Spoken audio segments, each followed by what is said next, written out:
क्यों आखिर संतों ने कहा, क्यों वेद पुराण सारे कहते हैं कि मानव तन दुर्लभ है। तो यहाँ पर आप और हमें ये विचार करना चाहिए, जिस अज्ञान की बात श्री कृष्ण कह रहे हैं वो अज्ञान यही है कि आप और हम विचार नहीं करते कि आखिर क्यों इस वेद पुराणों ने गाया है, क्यों संतों ने गाया है इस मानव तन को। जबकि आप देखेंगे कि क्रिया जानवरों की और हमारी कहीं ना कहीं सेम है। तो क्यों कहा गया है यहाँ पे कि मानव तन बहुत दुर्लभ है? इसलिए क्योंकि इस तन में ही भगवान की प्राप्ति की जा सकती है।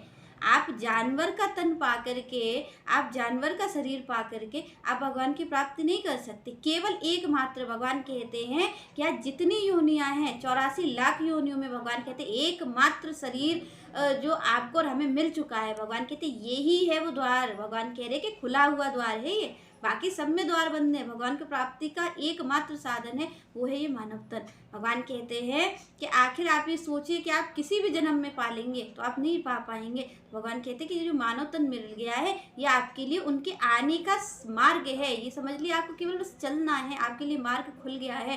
पर अगर ये बंद हो गया तो भगवान कहते फिर आप 84 का चक्कर लगाइए, फिर 84 का चक्कर आप और हम लगाएंगे और फिर हम भगवान तक पहुँचेंगे। पहुँचेंगे नहीं पहुँचेंगे ये तो अलग बात है। पर यहाँ पर भगवान कह रहे कि ये जो अहंकार है, ये जो ना विचार करने की क्षमता है कि कोई विचार नहीं करता इस बात पे, तो यहाँ पर भगवान कहते हैं कि यही अज्ञान है। आपको और हमें ये विचार करना चाहिए कि आखिर संतों ने क्यों कहा है ऐसा। तो यहाँ पर इसीलिए कहा क्योंकि इस मानव तन में ही भगवान की प्राप्ति संभव है। अन्यथा कोई भी शरीर लेकर के आप और तो और देवताओं का भी आप शरीर ले लेंगे तो भी आप भगवान की प्राप्ति नहीं कर सकते। आप स्वर्ग का सुख तो भोग लेंगे पर आप भगवान की प्राप्ति नहीं कर सकते। तो भगवान की प्राप्ति करने के लिए तो आपको ये जो शरीर आपको और हमें मिल चुका है यही हमें भगवान की प्राप्ति करा सकता है। इसीलिए संतों ने इसको गाया है कि यहाँ पर मानव तन बहुत दुर्लभ है। तो यहाँ भगवान कहते हैं कि मनुष्य जो है उसको अज्ञान है, वो मोहग्रस्त है, वो इसलिए संसार में लगा हुआ है क्योंकि उसने अपने जो शरीर है उसका कभी मोल जाना ही नहीं है। भगवान कह रहे हैं कि वो जानता ही नहीं है कि उसे क्यों मिला है।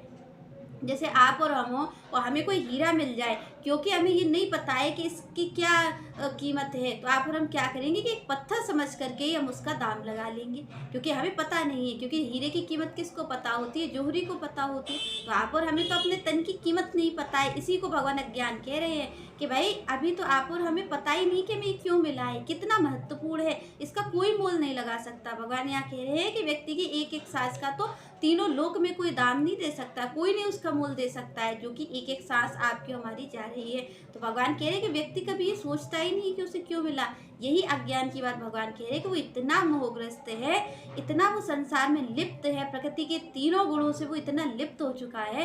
भगवान कहते हैं कि वो देखता ही नहीं है कि उसको आखिर ये मानव तन क्यों मिला है। उसका शरीर पल पल मृत्यु की ओर जा रहा है, आप और हम पल पल मृत्यु की ओर जा रहे हैं।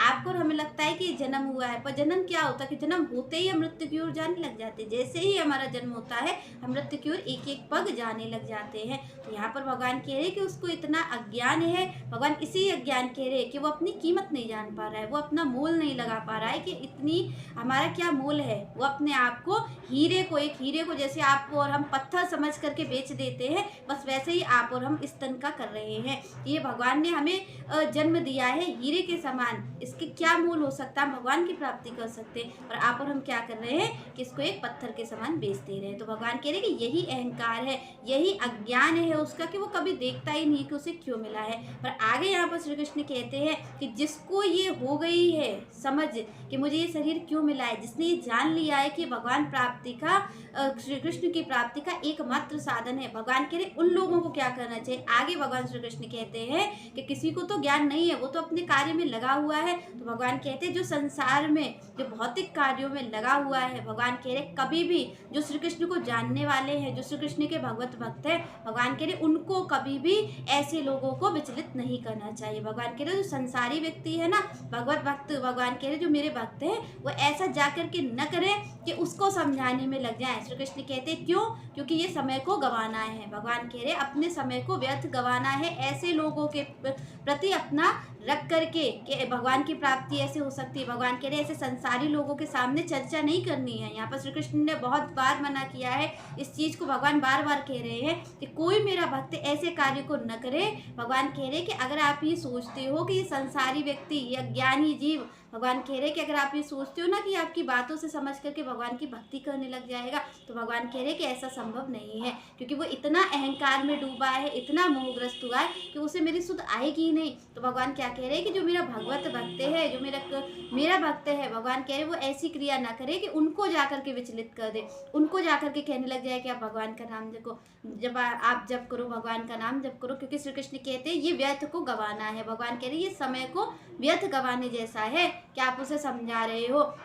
जैसे कि लोग कहते हैं कि भैंस के आगे बीन बजाने का कोई फायदा नहीं होगा, वही श्री कृष्ण कह रहे हैं कि आप ये सोचो कि संसारी व्यक्ति है, इनको आप सोचो कि ये मेरी ओर लग जाए, तो भगवान कहते हैं ये बिल्कुल समय को गंवाने जैसा है, आप अपने समय को गंवा रहे हो। तो श्री कृष्ण कहते हैं जो मेरा भक्त है वो अपने समय को सार्थक करे, जितनी देर में वो उनको समझा रहा है उतनी देर में वो मेरा नाम जपे, मेरा भजन करे, मेरा चिंतन करे। तो श्री कृष्ण कहते हैं इस ऐसे कार्य को करना चाहिए। पर आप और हम देखते हैं कि जो संत होते हैं, अगर वो भी जैसा कि श्री कृष्ण कह रहे हैं कि संसारी जीव पर कृपा नहीं करनी चाहिए, श्री कृष्ण कह रहे हैं, पर आप देखिए कि संत क्यों आखिर बड़े हैं। यहाँ कहा जाता है राम से अधिक राम कर दासा, तो यहाँ पर पता चलता है क्यों संतों की महिमा ज्यादा है, क्योंकि यहाँ पर भगवान स्वयं मना कर रहे हैं संतों से कि नहीं करना आपको संसारी जीव पर कृपा। उसके बाद भी आप देखेंगे कि संत हम पर कृपा करते हैं। क्यों? क्योंकि भगवान मना कर रहे हैं कि ये नहीं सुधरेंगे, इनका कुछ नहीं हो सकता। पर आप ये देखेंगे कि संत जाकर के फिर भी कोशिश करते हैं कि किसी जीव को हम इस भवसागर से पार लगा दें। फिर भी संत संकल्प लेते हैं, फिर भी संकल्प लेते हैं भगवान से, वो याचना करते हैं जीव के लिए, एक पतित जीव के लिए कि इसका आप उद्धार कर दीजिए। तो इसीलिए संत की महिमा ज़्यादा गाई जाती है, इसीलिए कहा जाता है कि भाई हरि मिले तो मुक्ति दे, वो हरिजन हरि ही दे। यहाँ पर अगर भगवान की प्राप्ति कोई करा सकता है तो वो हमेशा आपको यहाँ पर हरि के दास ही करवाएंगे, हमेशा भगवान के संत ही करवाएंगे। आप यहाँ पर थोड़ा सा विचार करें कि यहाँ पर भगवान स्वयं मना कर रहे हैं संतों से कि नहीं करनी है इन जीवों पर कृपा, पर फिर भी आप देखेंगे कि संत हम पर कृपा करते हैं। इसीलिए यहाँ पर कहा गया कि संत ना होते जगत में तो जड़ मर तो संसार। यहाँ पर इसीलिए संत की महिमा अधिक है, क्योंकि यहाँ पर संतों की कृपा होती है। आप और हमारे जैसे जीवों पर किसकी कृपा होती है? संतों की कृपा होती है, क्योंकि वो कृपा करते हैं, तब आप और हम भगवान की भक्ति में लग पाते हैं। तो यहाँ पर आपको हमें ये ध्यान रखना है कि हमें सबसे पहली सेवा, भगवान की भी सेवा रह जाए तो रह जाने दीजिए, पर संत की सेवा करनी है, क्योंकि राम से अधिक राम कर दासा। संतों की महिमा भगवान से भी अधिक इसीलिए मानी जाती है। चलिए नेक्स्ट चर्चा हम नेक्स्ट वीडियो में करेंगे। तब तक के लिए जय श्री राधे, जय श्री कृष्ण।